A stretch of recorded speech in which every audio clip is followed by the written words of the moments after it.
2025 সালে সবচেয়ে বেশি দূষিত দেশের তালিকা প্রকাশ করেছে সুইজারল্যান্ড ভিত্তিক প্রতিষ্ঠান আইকিউইআর। এক প্রতিবেদনে সংস্থাটি জানিয়েছে, বছরটিতে দূষিত দেশের তালিকায় শীর্ষে রয়েছে পাকিস্তান, তালিকার দ্বিতীয় স্থানে অবস্থান করছে বাংলাদেশ, তৃতীয় ও চতুর্থ স্থানে রয়েছে তাজিকিস্তান ও চাঁদ। কাতার ভিত্তিক সংবাদ মাধ্যম আল জাজিরা এক প্রতিবেদনে জানায়, 2025 সালে পাকিস্তান ছিল বিশ্বের সবচেয়ে ধোঁয়াশাচ্ছন্ন দেশ। বছরটিতে দেশটির বাতাসে অতি ক্ষুদ্র বস্তুকণা বা PM2.5 এর উপস্থিতি ছিল বিশ্ব স্বাস্থ্য সংস্থার সুপারিশকৃত সীমার তুলনায় 13 গুণ। মঙ্গলবার 24 মার্চ বার্ষিক প্রতিবেদনটি প্রকাশ করে আইকিউইআর। প্রতিবেদনে সংস্থাটি বলছে, মাত্র 13টি দেশ ও অঞ্চল তাদের PM2.5 এর উপস্থিতির গড় মাত্রা WHOর নির্দেশিকার নিচে রাখতে পেরেছে। 2024 সালের এ সংখ্যা ছিল 6টি। 143টি দেশের 9,446টি শহর থেকে তথ্য সংগ্রহ করে আইকিউইআর। সামগ্রিকভাবে পর্যবেক্ষণ করা 143টি দেশের মধ্যে 130টি দেশ ও অঞ্চল WHOর মানদণ্ড পূরণে ব্যর্থ হয়েছে। বায়ু দূষণের অন্যতম উপাদান PM2.5 ধরেই এ বায়ুর মান নির্ণয় করা হয় এ প্রতিবেদনে।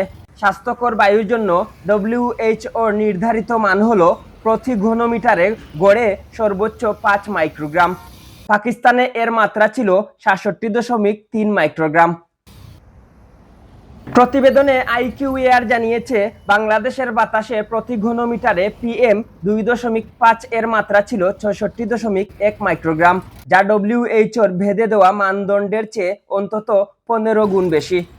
এর আগের বছর অর্থাৎ 2024 সালে এ মাত্রা ছিল 78 মাইক্রোগ্রাম, আর 2023, 22 ও 21 সালে মাইক্রোগ্রামের মাত্রা ছিল যথাক্রমে 79.9, 65.8 ও 76.9।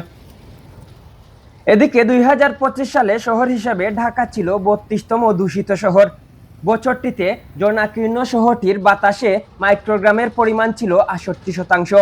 ওই বছরে বিশ্বের সবচেয়ে দূষিত শহর ছিল ভারতের লোনি।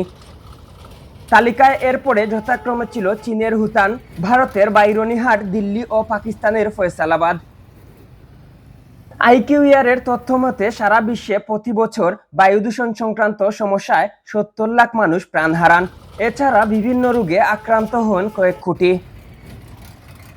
2025 সালে এক প্রতিবেদনে বিশ্ব ব্যাংক জানায়, বাংলাদেশ, ভুটান, ভারত, নেপাল ও পাকিস্তানের প্রায় 100 কোটি মানুষ প্রতিদিন অস্বাস্থ্যকর বাতাসে শ্বাস নিচ্ছে।